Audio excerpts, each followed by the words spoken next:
Welcome into another episode of the North Carolina Tar Heels Insider Podcast. I'm your host, Logan Lazarchik, as well as lead beat writer for the North Carolina Tar Heels on SI. Back today, Tuesday, July 7th, 2026. We will be discussing more about the North Carolina Tar Heels basketball program. But before we get started, just want to thank you guys again for tuning in to today's episode. We appreciate you guys listening and partaking in each episode each and every day. We will be here Monday through Friday throughout the offseason. And once the regular season kicks off, we will be here each and every day to provide news and updates from Chapel Hill. As always, you can find this podcast on YouTube, Spotify, Apple Music, Believe, and all platforms where you get your podcasts. But without further ado, like I stated, we will be talking about North Carolina's basketball program, and we are going to revisit the offseason. It's been a bit of a lull time in transfer portal things. Over the weekend, as I mentioned in yesterday's episode, we talked about North Carolina landing Buffalo transfer Angela Brizzi, but now we are going to look over the offseason as a whole, and we are going to identify the 5 most underrated moves from the Tar Heels this offseason. And we're going to start right from the top, and we're going to go with hiring Michael Malone as the head coach. Again, this was a process that North Carolina really did not want to find themselves in terms of having to find a new head coach.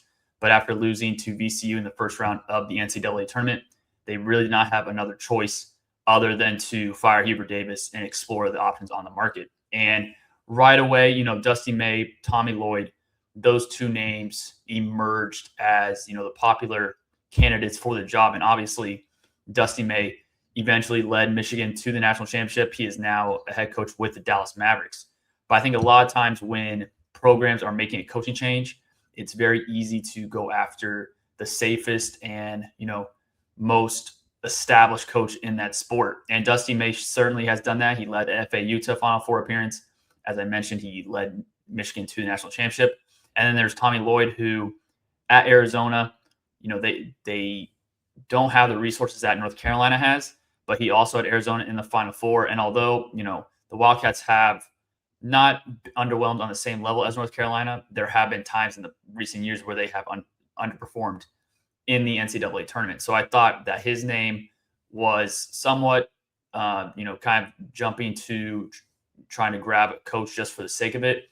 But I think the fact that North Carolina stuck with their guns, went about the process the right way, and hired Michael Malone, who, yes, there's a risk with him based on the fact that he has not coached in college basketball, but he has led an NBA franchise to an NBA title, and he has the pedigree, and he also has success at the highest level, obviously. So I think North Carolina hiring Michael Malone will go down as one of the most underrated moves because it really wasn't one that was on the radar heading into the offseason, and especially not one once the head coaching process, hiring process started taking place. So hiring Michael Malone, certainly for me, is one of, if not the most underrated move that North Carolina made this offseason.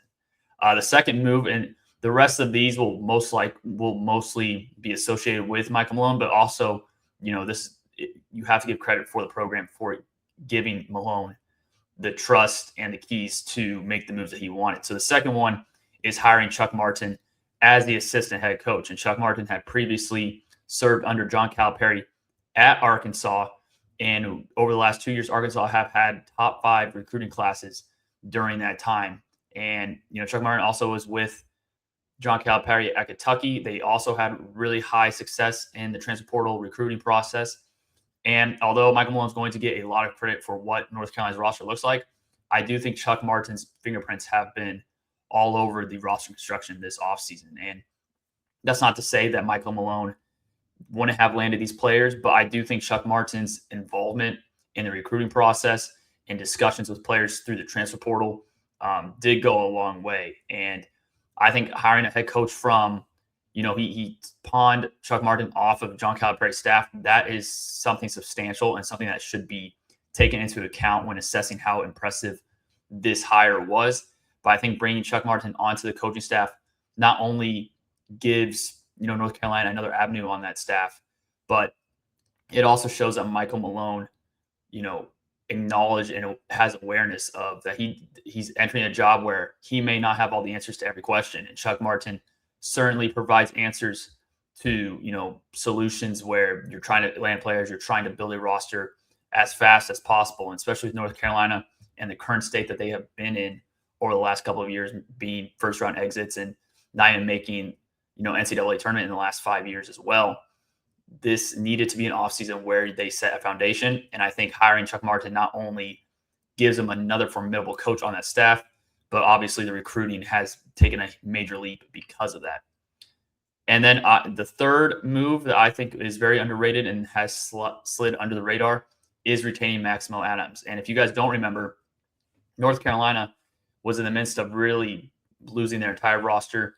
And then Dylan Mingo, 5-star recruit, decommitted and reopened his recruitment a couple months after announcing his commitment to North Carolina. And once that happened, it really raised alarms and concerns that Maximo Adams could follow suit and could also reopen his recruitment. And similar to Dylan Mingo, Maximo Adams was recruited by the previous regime under Hubert Davis, and he was not a player that Michael Malone and his staff personally spoke to or recruited.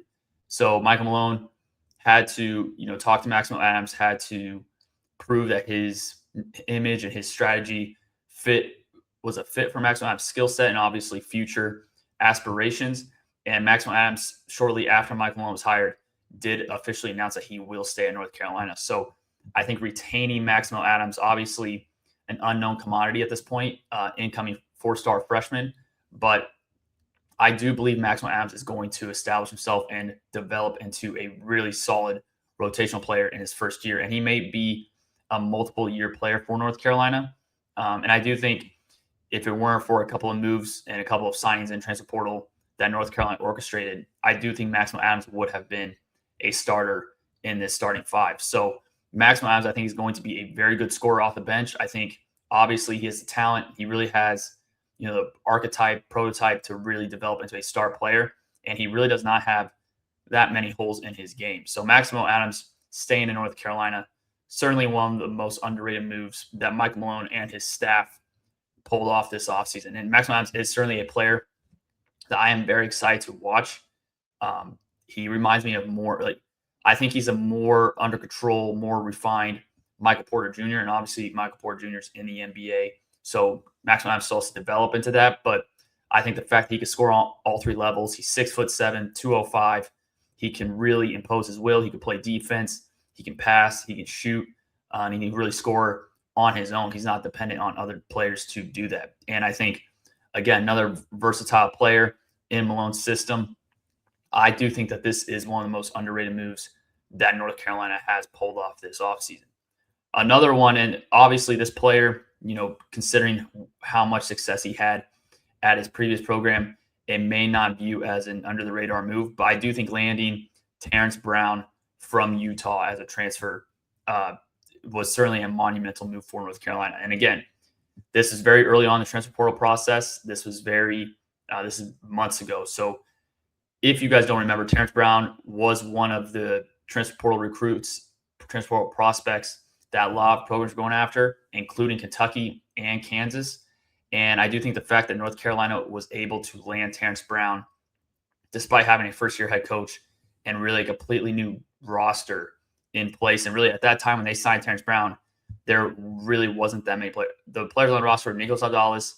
We really didn't know about Jaron Stevenson yet, Jayan Young, and Isaiah Dennis. So the roster was really in flux. And so I think the fact that Malone, and this probably goes to Chuck Martin as well, the fact that they were able to convince Terrence Brown to sign with North Carolina, despite the fact that, the roster really was an unknown. There was really no set direction known at that point. I do think landing Terrence Brown over these other blue blood programs will prove to be, a major move for North Carolina. And again, Terrence Brown averaged nearly 20 points at Utah. So again, this may be a move that most of you may think, well, this is obviously, one that shouldn't be viewed as underrated. But I do believe, based on the fact that they landed Terrence Brown over the likes of Kentucky and Kansas, Bill Self just landed the number one recruit in the 2026 recruiting class, and Tyron Stokes. So I think the fact that, they're able to keep Terrence Brown away from Kansas and keep him away from Kentucky and bring him to Chapel Hill, I do think that's a major move, and one that obviously, again, scored nearly 20 points. But if you told me that that Kentucky and Kansas were also in competition for Brown services, I do think it would have been an uphill battle and an unlikely scenario for North Carolina to land him in the transfer portal. So again, I think landing Terrence Brown does go a long way of that. And I just think when you kind of look at Terrence Brown, he's going to be a versatile player for North Carolina. Obviously, he's not the strongest three-point shooter, and he's going to have to – I think he's more of a slashing guard. But I do think with the personnel that North Carolina have, established and brought in this offseason, I do think Terrence Brown is a perfect fit on the Tar Heels roster. So those are the first four. And our final one is actually one – and again, these don't mean that these are the 5 best moves. I think considering the circumstances and considering the parameters of the situation heading into the offseason, these would be the most underrated moves. So the last one that I think is underrated is North Carolina landing Angela Brizzi, which that happened over the weekend. And this is the most recent acquisition that North Carolina orchestrated this offseason. And when you kind of look at North Carolina's bench, I know I kind of talked about Maximo Adams, but you have Maximo Adams, Alexander Samidorov, Kevin Thomas, Isaiah Dennis, Jaden Young, a lot of players that have not proven anything or are complete unknown commodities and assets for North Carolina. So the fact that they were able to sign Buffalo transfer Angela Brizzi over the weekend, last Wednesday, I do think he's going to operate off the bench. Obviously, North Carolina's starting lineup, especially their backcourt, is already set in stone. But Angela Brizzi, really another player that really didn't garner much attention, and that kind of speaks to the fact that he was not acquired or on a roster until just last week when North Carolina signed him. But he's a senior guard, so he has that experience. He's played 4 years, and when you kind of look at North Carolina's bench, there's not that much experience that can provide substantial. I think Maximo Adams, again, I think he has an extremely high ceiling. He's an incoming freshman. Alexander Samidorov, an incoming player from Greece. We really haven't seen him at the collegiate level, obviously. And then Jaden Young, he has that experience, but he really has not played extensive minutes. And Isaiah Dennis is another promising player that Michael Malone has a lot of high hopes for, but we still have to see how that plays out. And then Kevin Thomas is more of a developmental piece, and that could take time, especially on a roster that is increasingly growing its depth. So Angela Brizzi, senior guard, he averaged 14.5 points, 2.8 rebounds, and 1.8 assists while shooting 48.7% from the field and 37.3% from three-point range. So now North Carolina has that proven scorer. And again, I don't think he's the most talented player on this bench, but that's kind of what North Carolina was missing, was somebody they had, proven himself at the collegiate level. And again, Brizzi's not the most talented player. He's been with 4 different programs. So he's also a player that's seen a lot of movement and has gained a ton of experience based on the fact that he has moved around to different programs. But I think North Carolina getting another really sharp shooter, shooting nearly 40%, and overall a very efficient scorer, as he's nearly shooting 49% from the field. And I think that's the perfect fit, especially when you have the amount of creators on this team with Nicholas Abdallah, Matt Abel, Terrence Brown. I think Maximo Adams is also another player that can create off the dribble. I do think Brizzi's going to be a perfect fit on the perimeter, knocking down threes, giving defenses another problem to think about. And so I think overall North Carolina has had an extremely strong offseason.